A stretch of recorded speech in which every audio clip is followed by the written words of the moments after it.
Jacob Hayes jolted awake, his heart racing and sweat trickling down his back. The stillness of the old farmhouse wrapped around him like a thick blanket. But it was the sound, the low, rhythmic thudding, coming from the fields that pulled him from his restless slumber. Disoriented, he staggered out of bed and stumbled to his bedroom's second-floor window. The moon hung low in the sky, its cold light illuminating the vast, sprawling cornfield. Shadows danced among the corn stalks, and he squinted into the darkness, trying to discern the shapes that lurked just beyond the moonlight. As he focused, he caught sight of them, the scarecrows. 5 figures stood sentinel among the rows, their burlap faces painted with wide, eerie smiles, with a luminescence that seemed to emanate from them, staring, unblinking, into the night. Suddenly the figures shifted. Their movements were slow and jerky, like marionettes tangled in their own strings, flickering in and out of the moon's glow.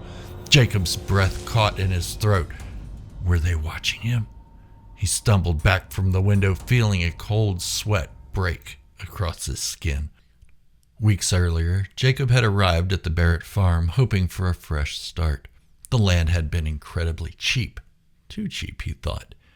But he had no other options. The farmhouse stood solemnly at the edge of a vast, empty cornfield with 5 scarecrows positioned at intervals throughout the corn. Their faces, crudely painted, seemed to shift with the wind almost as if they were alive. Mr. Barrett, the previous owner, had insisted on leaving the scarecrows behind, speaking of them as if they were old friends. "They watch over the fields. They'll do me no good where I'm going," he had said, his voice carrying a strange reverence. Jacob had shrugged off the man's strange attachment to these figures, thinking little of them as he began to work the land. The first few days were spent clearing the fields and preparing for planting, but something felt off. At night, the air grew thick with an unsettling quiet, broken only by the creaking of the old house. Jacob could swear he heard whispers in the wind, soft and unintelligible, sending shivers down his spine. Disheartening for a man alone in a field at night, Jacob shook off the feeling and returned to his homestead, the home he had hoped he could raise a family in one day. As the days turned into weeks, Jacob began to notice strange occurrences. He found odd shapes in the field, straw strewn about in peculiar patterns, as if something had been moving through the corn stalks at night. And the scarecrows, they seemed to shift positions. One day he could swear that one had moved a few feet closer to the farmhouse. Despite his best efforts, he could not shake the feeling that he was being watched. The scarecrows, with their unsettling smiles and lifeless eyes, felt more like sentinels than simple figures meant to scare off birds. Every time he glanced away, he could almost feel them shift, closing the distance between them. Then came the whispers. Faint at first, like echoes of laughter carried on the wind, Jacob could stand in the field, tools in hand, and hear them flutter past his ears, just out of reach. He shook his head, trying to dismiss the sounds as figments of his imagination, yet they gnawed at his sanity. As night fell, shadows lengthened, stretching across the wood floorboards of the farmhouse. Each creak of the wood felt amplified in the oppressive silence. Jacob found himself retreating to his bed earlier and earlier each night, clutching a lantern as if it could ward off the dark. One evening, as he prepared to sleep, he caught a glimpse of movement outside.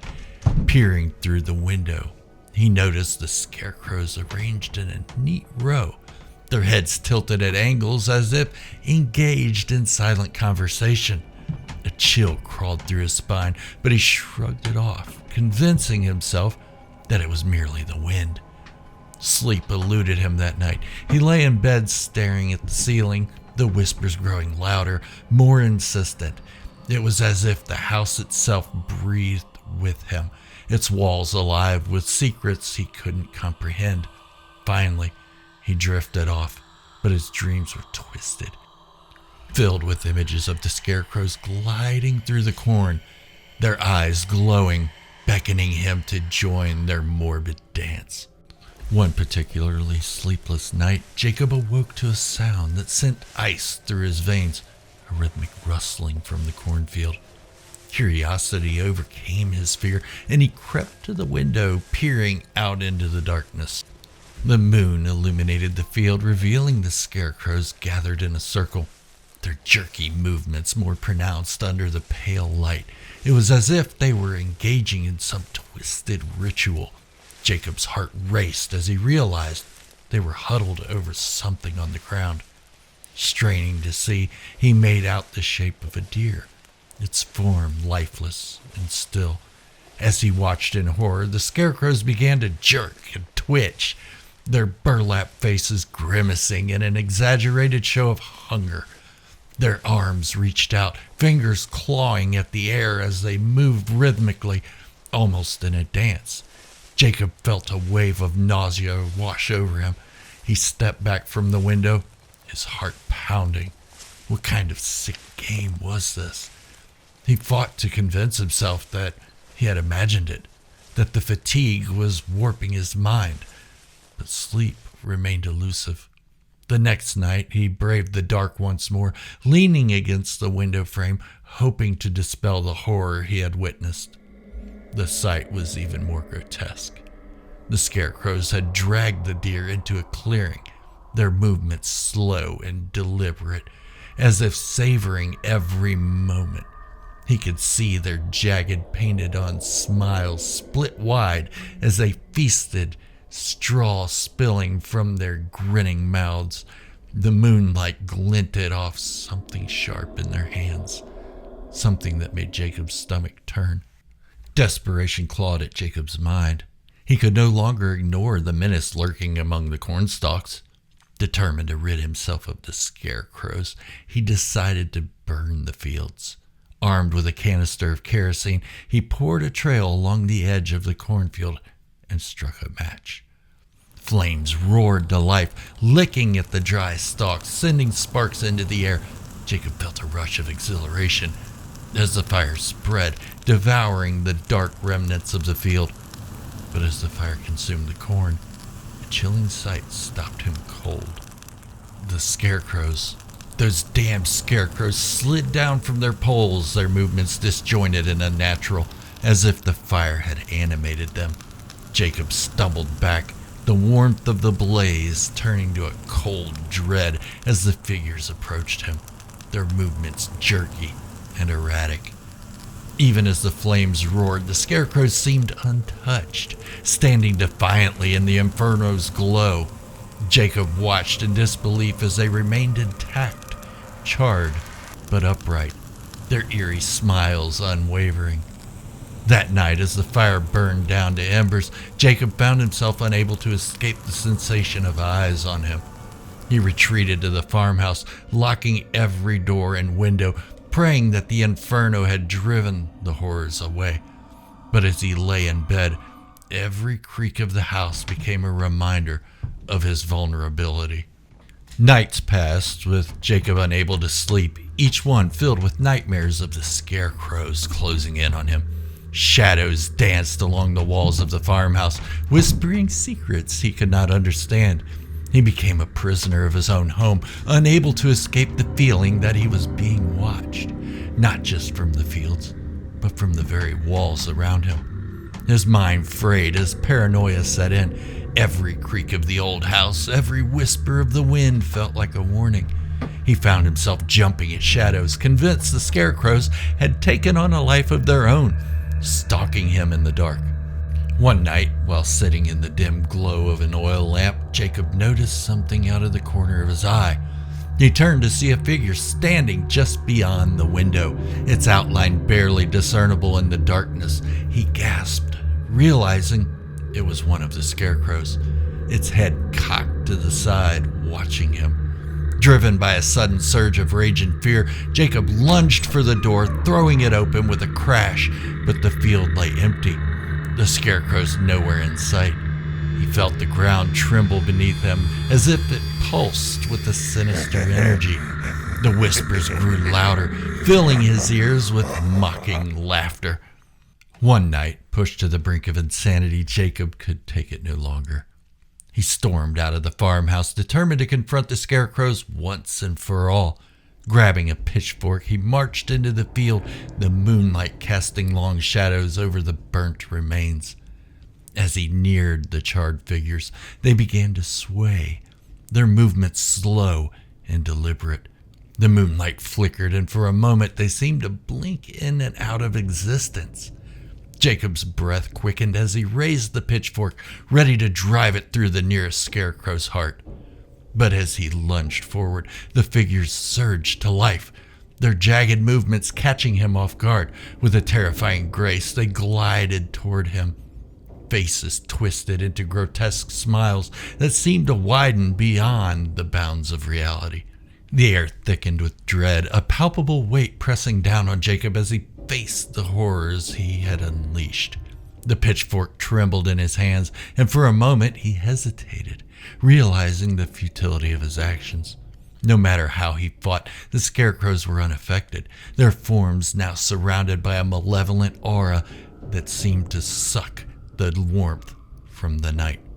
"Stay away!" he shouted, desperation crackling in his voice as he swung the pitchfork wildly.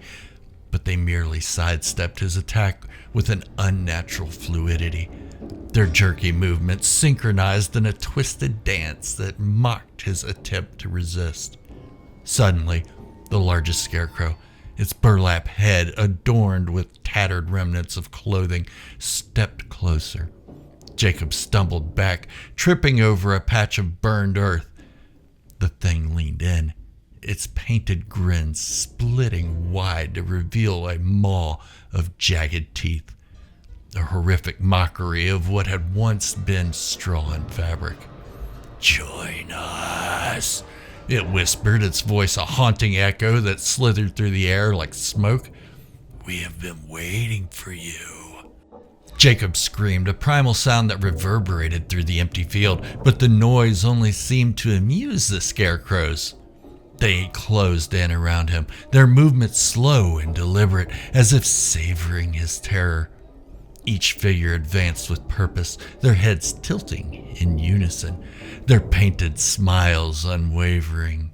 As Jacob backed away, his mind raced with thoughts of escape, but every path led back to those grotesque figures, their eyes black holes of emptiness, seeming to swallow the light.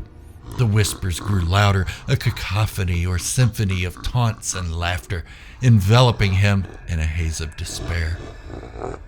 "Fear feeds us," the figures chanted, their voices blending into a chilling harmony. "You cannot escape your fate." Panic surged through Jacob as he turned to flee, but the ground beneath him felt alive, shifting with every desperate step. He stumbled, falling to his knees as the scarecrows encircled him, their movements now a blur of frantic jerks, closing the distance with inhuman speed. In that moment of utter despair, Jacob realized he was trapped in a waking nightmare, a realm where reality and madness blurred. He clawed at the earth, desperately trying to pull himself away, but the shadows closed in, engulfing him in darkness. As the moon rose high, casting an eerie glow over the field, Jacob found himself alone. The scarecrows had vanished. Heart pounding, he scrambled to his feet and ran toward the farmhouse, every instinct screaming at him to escape. But the door slammed shut behind him, as if the house itself had decided to imprison him. Inside, he stumbled through the dim rooms, the oppressive silence broken only by the faint echoes of laughter that haunted his ears. The walls felt alive, pulsating with the remnants of the nightmare that had just consumed him. He pressed his back against the wall, breathless, straining to hear anything other than the echoes of his own heartbeat. Suddenly, he felt a draft, a chill sweeping through the room. A shadow flickered at the edge of his vision, and he turned, eyes wide with terror. The scarecrows emerged from the corners, their forms illuminated by the flickering light of the oil lamp, grinning wider than ever. "Join us!" They sang in unison, their voices a cacophony that rattled the very foundations of the farmhouse. Jacob stumbled backward, desperate to escape, but the shadows thickened around him, each corner of the room swelling with the grotesque figures he had tried to outrun. In a final act of defiance, he lunged for the lantern, desperate to ignite the fire once more, but as he swung it toward the nearest scarecrow, the flame flickered and sputtered, the darkness swallowing its light.